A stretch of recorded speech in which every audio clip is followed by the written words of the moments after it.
नमस्कार. आपल्या सर्वांचे मनपूर्वक स्वागत आहे. गुरुपौर्णिमा विशेष मालिकेच्या भाग 3 मध्ये तुमचे सर्वांचे हार्दिक स्वागत आहे. गुरुपौर्णिमा हा केवळ एक सण नाही, तर आपल्या जीवनातील योग्य दिशा देणाऱ्या गुरुप्रती कृतज्ञता व्यक्त करण्याचा पवित्र दिवस आहे. पण या दिवशी पूजा नेमकी कशी करावी, कोणते साहित्य लागते, कोणते मंत्र म्हणावेत आणि कोणत्या पद्धतीने पूजा करण्यास गुरूंची कृपा प्राप्त होते, आजच्या या व्हिडिओमध्ये आपण हे सर्व अतिशय सोपे आणि शास्त्रानुसार जाणून घेणार आहोत. म्हणून हा व्हिडिओ शेवटपर्यंत नक्की बघा. जर तुम्ही आमच्या चॅनलवर नवीन असाल तर चॅनलला सबस्क्राईब आयकॉन दाबायला विसरू नका. चला तर मग व्हिडिओला सुरुवात करूया. आता आपण गुरुपूजेतील सर्वात महत्त्वाच्या टप्प्याकडे येत आहोत. पूजा करताना प्रत्येक वस्तू अर्पण करण्यामागे एक आध्यात्मिक अर्थ आहे. सर्वप्रथम गुरूंना चंदन किंवा गंध लावा. चंदनाचा थंडावा जसा शरीराला शांती देतो, तसाच गुरूंचा आशीर्वाद मनाला शांती देतो. गंध लावताना मनात प्रार्थना करा.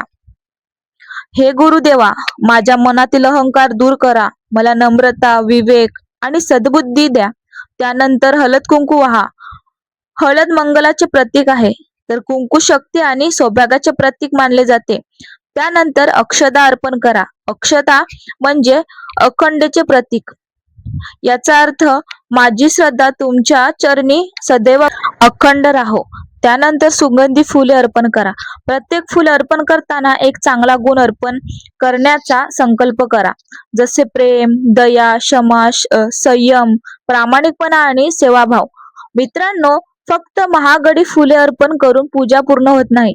निर्मळ मनाने अर्पण केलेला एक साधे फुलही गुरूंना अतिशय प्रिय असते. आता धूप आणि दीप दाखवा. धूपाचा सुगंध जसा सर्व दिशांना पसरवी अशी प्रार्थना करा. दीप दाखवताना मनात असा विचार करा की माझ्या जीवनातील ज्ञानाचा अंधार दूर होऊन ज्ञानाचा प्रकाश कायम राहो. त्यानंतर नैवेद्य अर्पण करा.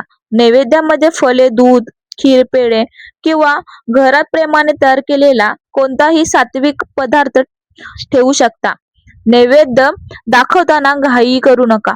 काही क्षण शांत बसा आणि गुरूंना तो प्रेमाने स्वीकारण्याची विनंती करा. जर तुम्ही श्री स्वामी समर्थांचे भक्त असाल तर यावेळी 108 वेळा श्री स्वामी समर्थ हा नामाचा जप करणे अत्यंत शुभ मानला जातो. प्रत्येक नाम जपासोबत मन अधिक शांत आणि स्थिर होते जाते. त्यानंतर गुरूंची आरती करा. आरती करताना फक्त शब्द म्हणू नका, तर प्रत्येक ओळ मनापासून अनुभवा. आरतीनंतर सर्वांनी नमस्कार करून गुरूंचा आशीर्वाद मागावा. लक्षात ठेवा, गुरुपौर्णिमेच्या दिवशी केवळ पूजा करून थांबू नका. गुरूंनी दिलेल्या शिकवणीप्रमाणे जगण्याचा संकल्प करा.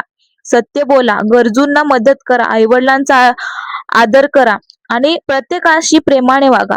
हाच गुरूंचा सर्वात मोठा मनाचा मुजरा आहे. पुढील भागामध्ये आपण गुरुपौर्णिमेच्या दिवशी कोणते दान करावे, कोणत्या चुका टाळाव्यात आणि गुरुची कृपा प्राप्त करण्यासाठी कोणते विशेष उपाय करावेत हे सविस्तर जाणून घेणार आहोत. व्हिडिओ आवडला असेल तर लाईक करा, शेअर करा आणि चॅनलला सबस्क्राईब करायला विसरू नका. श्री स्वामी समर्थ.